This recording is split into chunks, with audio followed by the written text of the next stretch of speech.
سید عطا اللہ شاہ صاحب بخاری رحمۃ اللہ تعالی علیہ کے صاحبزادے ابن امیر شریعت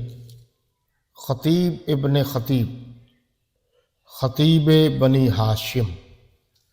قاری قرآن حضرت مولانا سید عطاء المحسن شاہ بخاری رحمۃ اللہ تعالی علیہ کا ایک تو شاہ جی میں ایک بہترین جو خوبی تھی وہ یہ تھی کہ ہمیں یعنی مجھے، میں ان کے ساتھ تھا، ان کا ہم سفر تھا،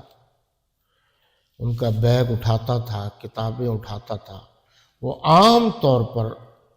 عام مولویوں کی طرح دور نہیں بٹھاتے تھے، بلکہ کھانا وانا مجھے اپنے ساتھ بٹھا کر کھلاتے تھے۔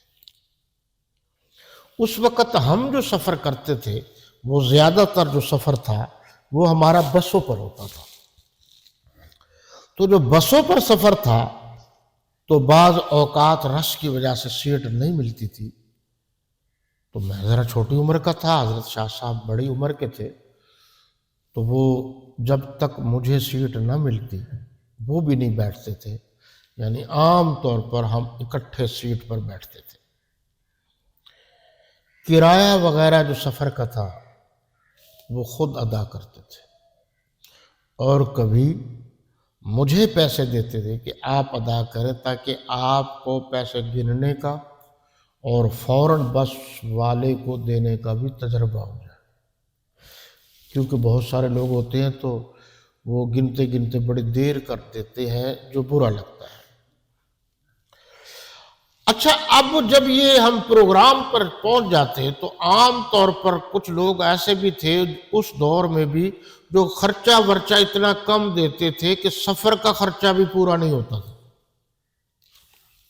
لیکن حضرت شاہ صاحب ان کو برا نہیں کہتے تھے۔ اور یہ بھی ہے کہ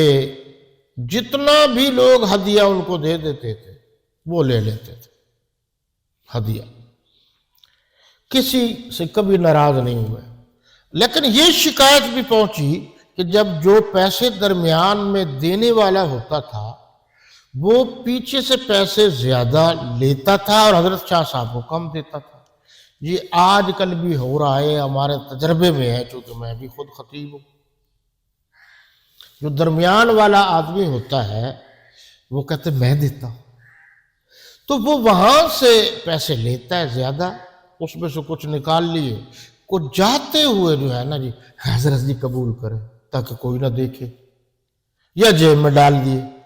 اب وہ شرم، یہ شرمندگی کی وجہ سے وہ خطیب تو نہیں دیکھے گا، بعد میں دیکھے گا، تو اس طرح جو ہے ڈنڈی مار جاتے ہیں، اب بھی ہے، اس وقت بھی ہے۔ اور میں بڑا حیران ہوتا ہوں، بعض جگہ میں ایسا بھی گیا مدرسے میں تو انہوں نے میرے کھاتے میں پیسے زیادہ لکھے ہوئے تھے شاہ صاحب کے کھاتے میں، اور جب چیکنگ کی گئی تو دیے کم تھے۔ لیکن ان ساری باتوں کے بعد حضرت شاہ صاحب کبھی کبھی لوگوں کے سامنے یہ کہہ دیتے تھے کہ بھئی چوری تو نہیں کر رہے، جو دینا ہے کھل کھلا کے دو۔ اب ظاہر بات ہے کہ ایک آدمی اور خطیب اور مقرر کراچی جائے اور وہاں سے اتنے پیسے ملیں، 2 دن ویسے لگ جاتے تھے اس وقت، کہ کرایہ بھی پورا نہ ہو تو مسائل تو بنتے ہیں۔ لیکن حضرت شاہ صاحب اور ہم بھی ان کے طریقے کو اپناتے ہوئے آج تک برداشت کرتے ہیں۔